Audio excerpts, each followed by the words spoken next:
Blue Moon was born in a ballpark. Brewed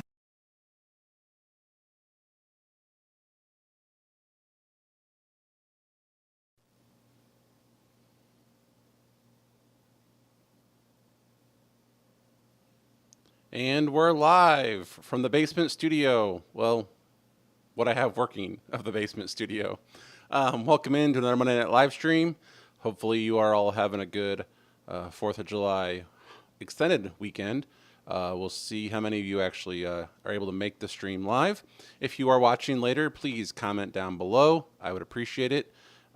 Please give me some feedback on the audio. It looks like it might be at a good level. But I do see some red peaks here and there, so maybe it's too loud.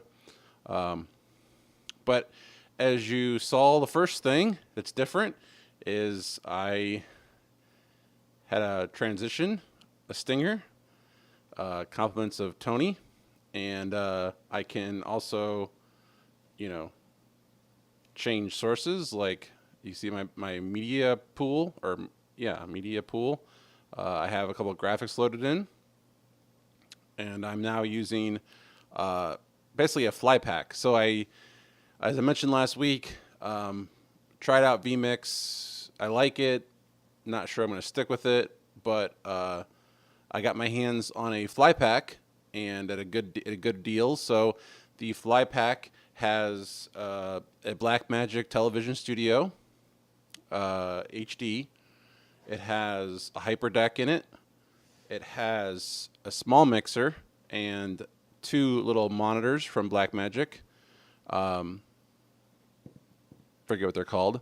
Basically, it's a whole Blackmagic setup here. And so now that the basement is almost done, I decided to move into the basement and just kind of, see how this goes. So I'm in the corner of the basement where there's basically a plain wall behind me. I plan on doing some changes to that wall, put colors, do something. We'll see what happens. I want to say hi to David and Brian, who are in the chat. Welcome in. I unfortunately cannot put chat on the air. This is one of the issues I ran into this evening. In setting this thing up, I have a computer running OBS. It's outputting the Aaron Parecki chat plugin, but basically, this is what I'm seeing, it's just flashing randomly. So it's not linked up with the switcher very well. And I think this has to do with reference, because none of these sources are actually referenced. But it seems to be happy with the camera and the computer, and they're not referenced. Or gen-locked, I guess is the correct term. But for some reason, the OBS computer is not happy. So I can't put chat in the air because it's just flashing. So ran into issue number one. The other issue is I'm almost out of power over here. I have two outlets right over here, and both of those are feeding power strips, and they're full. And then I'm borrowing power from across the way over here to power the camera. And then, am I moving? I think the camera is slowly moving. Oh, this is just, this camera shot slowly moving. Apparently it's not locked down. Welcome, Toro. Wow, so this is going well. Oh, and so like I said, I'm over here in the corner. I unfortunately picked the corner where there's no network drop. So I currently have a network cable running across the floor over here to my rack, in what you've seen on the channel before. And this camera moving is going to drive me nuts. So please hold.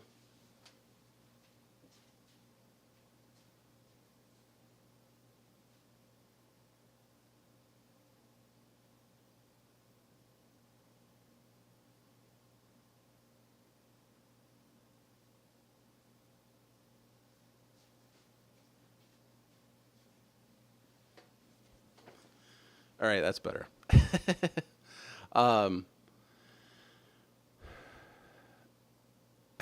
Toro says, "No worries. Extra long Ethernet cables run across the floor are normal." Yeah, they are, I guess. But I really was hoping for a more eloquent solution for this new studio space. Bob Carpenter last night basically said it's Studio Point One, not Studio One, like Studio Point One, like it's a alpha release. I feel like that's a perfect example or perfect name for this new setup, since we're obviously having issues and whatnot. But you're probably wondering, well, why did you do this instead of vMix, or why did you whatever not get an A10 Mini? Basically, I got this thing for a great deal. It works, and why not use it? I like the idea of hardware-based switchers versus better than software-based switchers. vMix is cool for what it is, but I don't know. I just like the idea of doing it on hardware if at all possible. Yeah, Scotty says we need more power.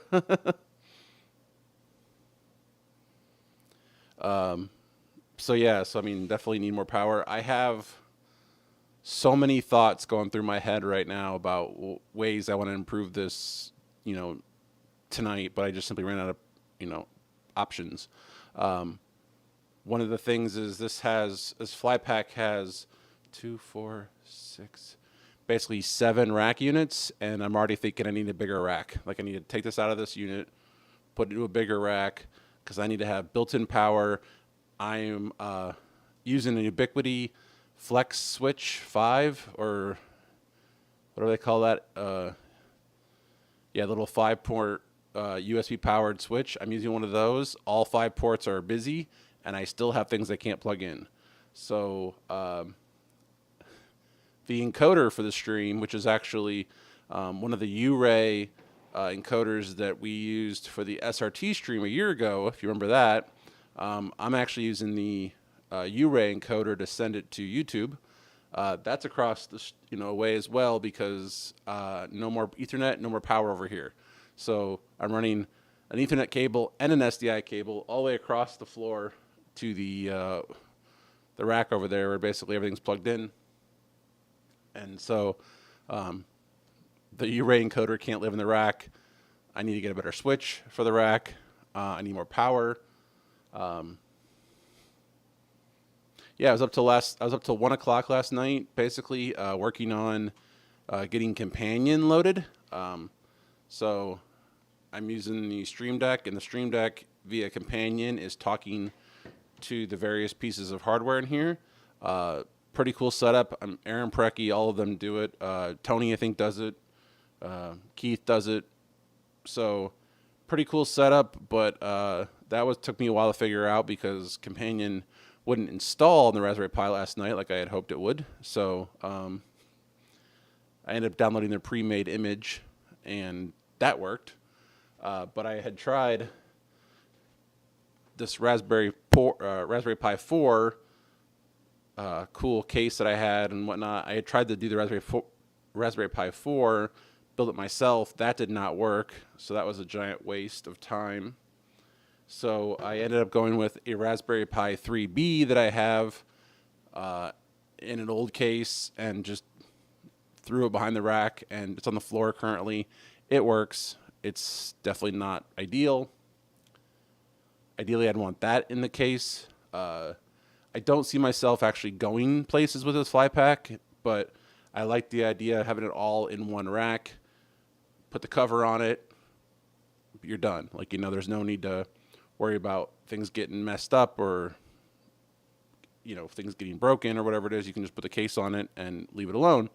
And if I ever do need to go somewhere with it, then I would take it with me, obviously. I don't see myself doing that very often, but hey, you never know. So, what are you guys up to tonight? I'm probably not going to stream very long. There are fireworks locally at 10 o'clock, so we're probably going to go see the fireworks. I can't put chat in the air because the issue you saw. I think Reference will fix that. If not, I don't know what the issue is. I hope Reference will fix that. But what do you think? Comments, thoughts, suggestions? I don't really know what to put behind me on the wall. I thought about the typical YouTuber, put shelves with some gear on it. I don't know. I saw a cool one today where they basically did an IKEA storage cabinet with some lights in it. Pretty cool idea. That wall is about 5 feet, 6 feet behind me. I chose that as to kind of get some, shadows and, not right on the wall. The camera appears to be moving again. I got to figure out why that's happening. I mean, I think the cable's just too simply, the cable's too short, I think, and therefore it's just kind of weighing it down. One issue I ran into is I don't have long enough HDMI cables to plug the camera into the TV Studio. And for those of you who know, you're probably saying, well, TV Studio already has SDI. Why not use the SDI? Well, I'm using 2 SDIs for the HyperDeck, the little Stinger, which will eventually have my Open on it. And then, I don't know why I hate this camera moving thing. So I'm using 2 SDIs for the HyperDeck. I'm using 2 SDIs for the key fill for the chat. So I'm out of SDI inputs, so I have to go in HDMI. The camera has HDMI, so that's no problem. But unfortunately, the cable's not long enough, so I'm using SDI and then converting it locally to HDMI. So yeah, like I said, this has just kind of been, this has been something else. We'll just say that. But I think going forward it'll be pretty cool. I kind of wish I bought a bigger Stream Deck. I thought a small one would do, and I don't think it'll actually work out the way I wanted it to, which is unfortunate. So maybe buying a new one already. Because basically, as you can kind of see, I'm already full of sources. I mean, I could get rid of the page up and down buttons, but I don't know. But I like the idea of having built-in media players like this, where you can have graphics predefined. I like the idea of having a Stinger or multiple videos queued up and ready to go. One idea that I had behind this idea was that I could basically shoot some videos during the week and then kind of play them and talk about them. More so than I could in OBS, which, you've heard me talk about OBS's lack of a still store, essentially, or lack of good slideshow. So this thing has a better way of doing that with a media player, and you can load graphics in. I do have the output of my laptop going to the computer screen or going to the TV Studio. It does work. The background I have right now is not one I can show, so I got to change that. But yeah, so anyway, I really hope you guys all have a happy 4th. I will gonna wrap this up just because not sure what else I could say at this point. I obviously have a lot to fix. Tune in next week. I promise it'll get better. I will be buying some HDMI cables. I'll be buying another switch, possibly, definitely a big power strip. But as I always say, calm down. I am a trained broadcast engineer. I will figure it out. I want to thank you all for being here tonight, and hopefully you all have a good and safe 4th.